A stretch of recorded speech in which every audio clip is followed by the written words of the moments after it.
Can people be spiritual without being religious? Welcome to Kingdom of the Logos, a Christian program of critical thinking and adventure produced by clergy in the Church of the Nazarene. I'm Pastor Amanda Sparrow. And I'm Pastor J. Dylan Proctor. And I'm Anthony Allegria. In this video, we're going to answer some questions. We're going to play Hot, Not, or Sanctified with one, and then we're going to give some responses to some proposals, thoughts, questions, and comments that people have sent us, and hopefully we'll help move you towards moral certainty in a world which is often complex with a lot of confusing things out there. So Anthony, what is first up in our list? All right, so Hot, Not, or Sanctified. In the next 10 years, we will see more people wanting to be spiritual rather than religious. Amanda, I'll let you go first. I think the statement is true. I guess I'm not sure it's something I kind of don't want to say hot just because I don't think it's a hot spiritual example that I want to follow, but I do think it's a real observation of the way our world is moving, and I would even say we're kind of already there, or we've been there, but we're definitely moving to that more and more, and I think it comes because of a myriad of reasons, but predominantly I think people have become so disillusioned with organized religion that they've pulled back, but they've also pulled back and see the destruction of having no kind of transcendent anything. And so they still want that transcendent power, I guess would be a good generic word for it. They still want something to guide their life, but they still don't want to go all the way back to kind of that organized religion. And so they go into this idea of spiritualism. And that spirituality, I think, is more than just kind of a New Age Wiccan thing. Like when I think spiritual could even imply, I think there's Christians who would rather be spiritual rather than religious.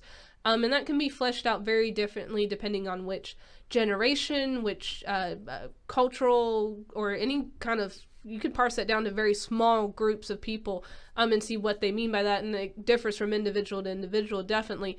But I'm just saying, I think, though, there is this movement away from quote-unquote religion into spirituality. And I will say this.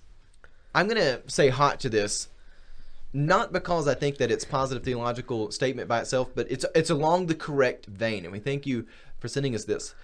I think actually this has been going on for a while, and I think I'm going to add some complexity to what Amanda says, because I think the large masses of people may be rejecting that organized religion, but there's a small pocket of people, a smaller group of people who do have conviction and looking for a solid belief system, and they're trying to figure out how to have organized religion, but they haven't really yet figured out how to do that. And this is one of the places where a lot of times churches, and even churches like where I'm at, which is in a church that's been around for quite some time. It's seen a lot of different generations come through its doors. The building has looked quite different throughout the years. I know where Amanda's at, I think y'all celebrated 100 years. Mm-hmm. Things have looked different. Yeah. And for places that have been like our churches that have been around for a while, of course they're ultimately Jesus Christ churches, but the places where we get to pastor and shepherd people, the numbers right now are not the peak where they've been in the past. And generally speaking, for a lot of churches, this is true. Unless you're an anomaly or you're like a mega church in like an urban center, a lot of times things do look smaller. I don't think it's so much because people have, by and large, rejected the gospel as much as with new technology, people have outsourced the shallowness. The people who may have not wanted a deep faith, those people, they're now looking to other belief systems like just fulfilling your identity. This is a culture movement, not so much it's complex. Y'all forgive me for parsing some words here. Back to the original statement. I do think you're going to see people go back towards organized religion, but I think the larger movement is saying we want to have our belief system found in my identity. What do I look like? I want to have government be my new belief system, and if government has the right people and policies, I can get to utopia and stuff like that, which is always really silly to think about. I think those are where a lot of people are taking their spirituality, even though they may not be conscious of that. And while people who have a mindset that's been throughout history that have really wanted a deep faith, I think those people are still going to be looking for organized religion and trying to find ways of having revival. But I think the cultural trend is to look past that. And I'm getting the signal to move on. Man, I don't know if you have anything you want to add to that. Anthony's going to get upset with us. No, I think again, and we're going to see this in our churches, even though a large majority of people are moving outside of quote unquote church. But even in our churches, there is this desire to see something a little bit different than what's in the past. And then in other places, people are wanting to return to some very ancient ways of understanding church. And so as ministers of the gospel, we have to be aware of those things. And that doesn't mean we change with the times, or maybe we do. We have to apply God's wisdom to those situations, decide what is the appropriate response. Yeah. But I think there's this desire in human beings for something bigger than themselves. Yeah. But we are seeing this trend to find that something bigger definitely outside of where they would have found it traditionally. And I think that was your point. Yeah, that's my point. People are finding that something outside, and ultimately, it's not God that they're looking to. Right. And so it falls short. And then it leaves people in a really chaotic place. You know, you get this whole idea that there's the will to power. Instead of finding meaning from God, a lot of people find meaning in other things. Again, I see this movement in our culture where instead of valuing people and valuing life, saying we're created in the image of God, that spark of the divine in us is valuable, and we're inherently valuable because we are God's creation. People now say, well, how much money do you have? What people group do you look like? How many people that look like you have been to college? How much political power do you have? And that's how they want to measure people's worth, from like the existential sense, which is just ridiculous. That there's no long-term sustainable meaning in that. You have to go back to the very beginning when God speaks us into existence and God creates humanity and gives them purpose. That is the only meaning that's going to be ultimately viable for people. But yet people who are shallow, a lot of times I think they're finding that fulfillment other way. And we as the church, we've got to, dig our roots down deep and say we're going to be here. We're going to be stable. Anthony, what do we have next? The world tells us to be tolerant of everything. But at some point, people realize we can't tolerate everything. Some things are just against Christianity and want to destroy it. People are going to start to push back. All right, so this is more of a statement than a hot, not a sanctified, so I guess we'll just respond to that. And again, and this even leads to some of the conversation we had before we were going live on the show. There are a lot of people who are really frustrated with where the culture is at, and the best way to deal with a culture that says tolerate it, I mean, this is what they were doing back in ancient Rome. This is nothing new. They've been telling the people of God, burn the incense. Go over there, just sacrifice a little bit. One has to have their moral center centered around Jesus Christ. That has to be the standard we have for good and not good. We have to have that there. If we want to actually deal with the real evils and tragedies and sufferings and chaoses of the world, then our moral center has to be centered around Jesus Christ. Now, a lot of people, their intuition, and I think their little spidey sense they have going on that tells them that something is against Christianity, I think they're right. Historically speaking, the world is opposed to Christianity. That's nothing new. But we can't forget that America, it's not the kingdom of heaven.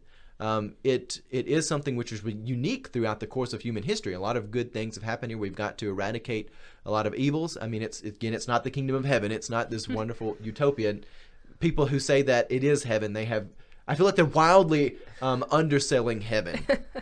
People who do that. But at the same time, we have to, in order for us to push back, we have to first be rooted in the gospel. And I'll hand that over to Amanda. No, I think that's exactly where we need to start, because a lot of times I can see some things in our world that's definitely changed, and we can see this, I guess, shift in power is the right way to talk about it.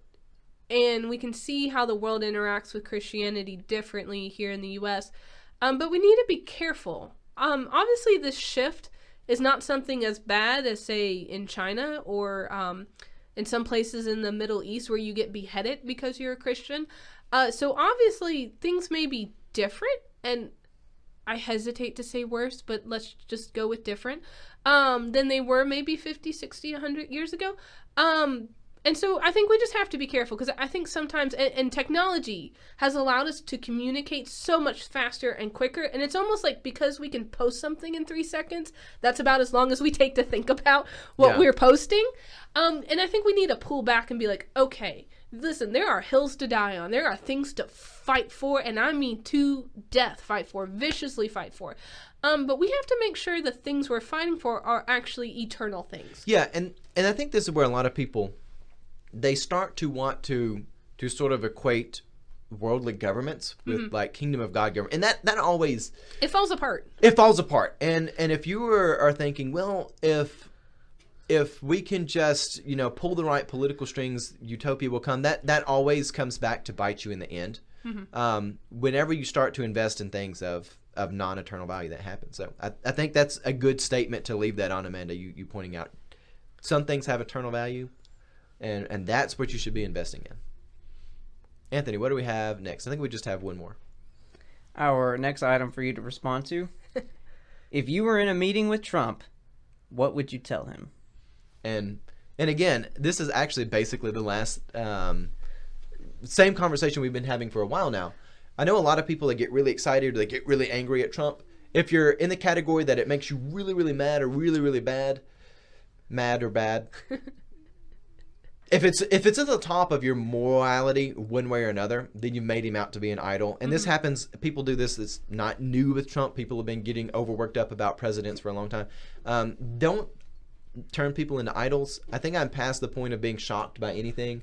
If I were to meet Trump, I think I would say the same thing that I say to the rest of my congregation. I try to move people towards Christ-likeness. I think the Reverend John Harper there on the Titanic as it's going down, telling people to know Jesus Christ and be saved. That's a good sermon for all of humanity. Yeah. The one thing that's going to matter at the end of the day is, what does your relationship with Christ look like? Furthermore, how have you been transformed more and more to Christ likeness? And that's not unique to someone just because of the position they have in society at all. So that's kind of my thought on that. Yeah, I think, I don't even know for sure. I'm also very socially awkward when it comes to meeting people, especially new people. So I'm just sure my brain would just short circuit and I'd just be like, hi. And that may be it. But I do think, like, to your point, like, I think that's a great place to start. But he is someone who does have a molecule of power, even if it's sometimes, and I don't mean him particularly, but presidencies in general, governments in general, it's also an illusion of power because, I mean, God ultimately has power. They will pass. Yeah, they will pass. And so it will happen.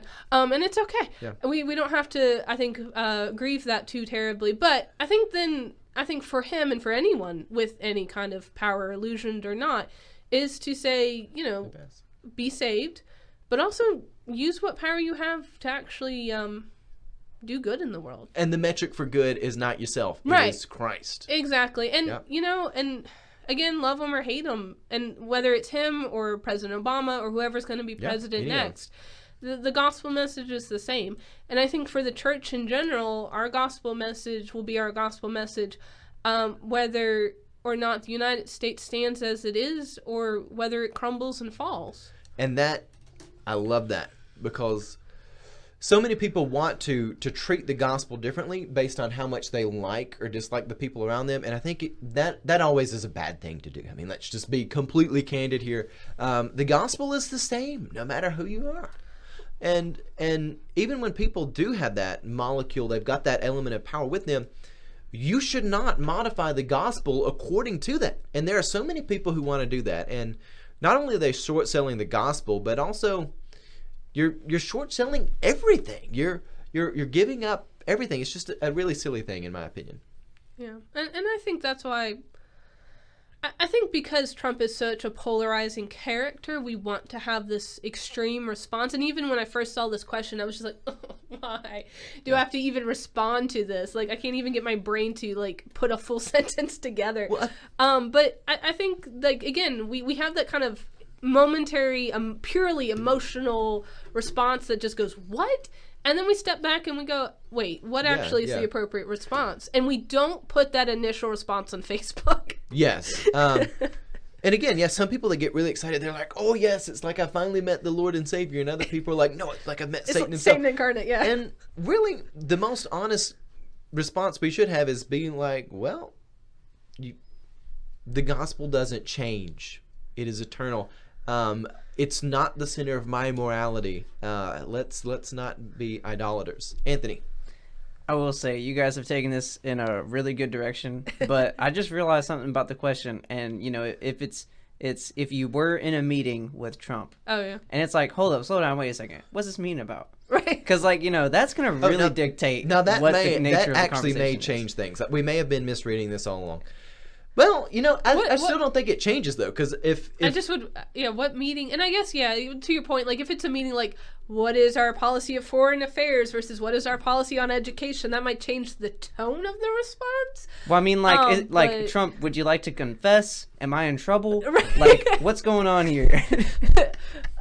Lawyers popping out of the background being now like, did you collude with Russia? No.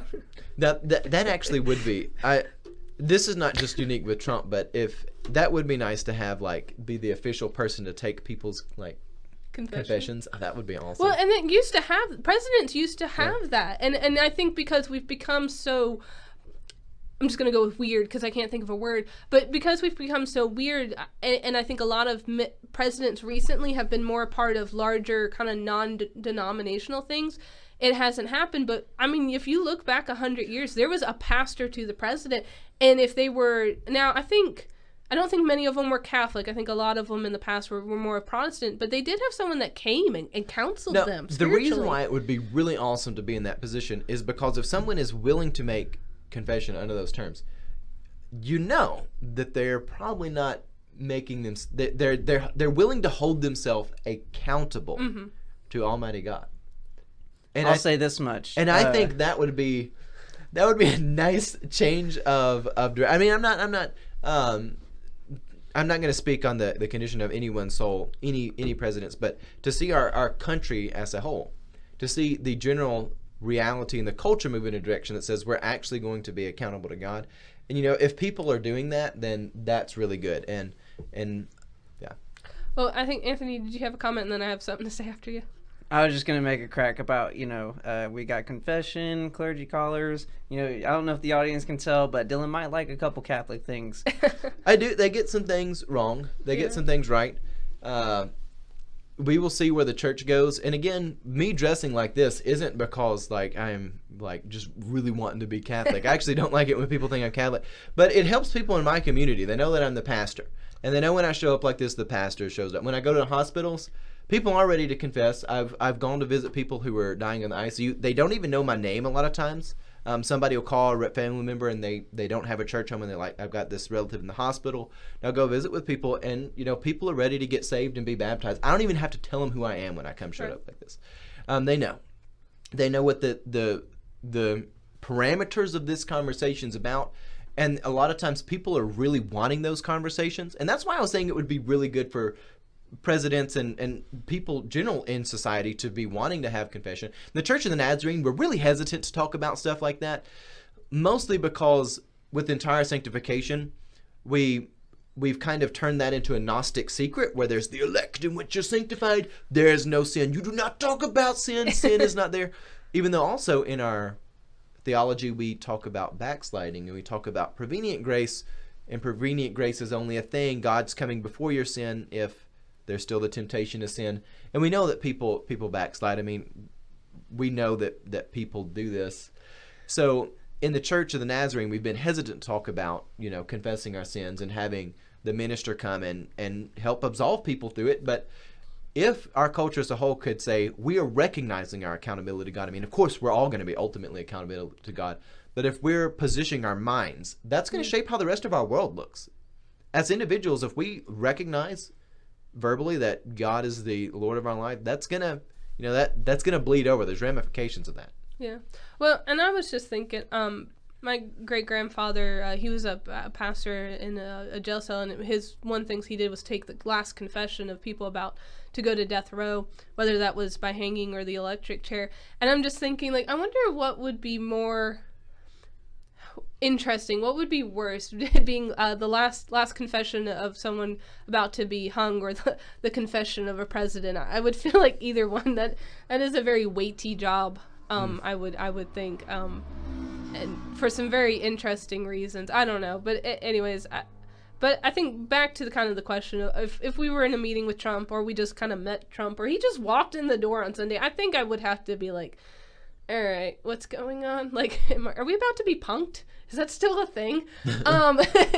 In 2019? But yeah, I think, but ultimately the reaction is the reaction of all people, calling them to holiness. Absolutely. And again, that's the best advice we can give you. And people may have been like, what are they going to answer this question? don't get too worked up over it. Again, Jesus Christ is the one human who is the incarnation of God. Anthony. I will say, Amanda's talking about like reality shows. It wouldn't be like, you're punked. It'd be you're fired. Oh, If it's gonna be Trump, that's the reality show. Well, I don't know. Fire me. That would be hilarious. That would be funny. We could see that one play out. If I was told I would probably be like, this has been coming for a while. It's probably deserved. I don't know how they have ever let me behind a pulpit. A pulpit. Like I do. I got put in the pulpit when I was really young. Like I was 22 when I first took over the role here at senior pastor, and I was like, God. At the time, I like all 22-year-olds, you're like, yes, God is really working in me. And then by the time I'm like 25, I was like, oh gosh, I've been an idiot for 3 years. How in the world did God ever call someone like me? And then I'm like closer to 30 now, and I'm still in the older I get, the more I realize. Who let us be in charge? There's always the yes, who let me be in charge of anything. Anyways, we thank you for joining us. If you do have any other things you'd like to hear us talk about, or even you want to hear us expand about any of these comments that we've discussed so far, please send us your thoughts. And please like, share, and subscribe our content. And God love you, and have a blessed day.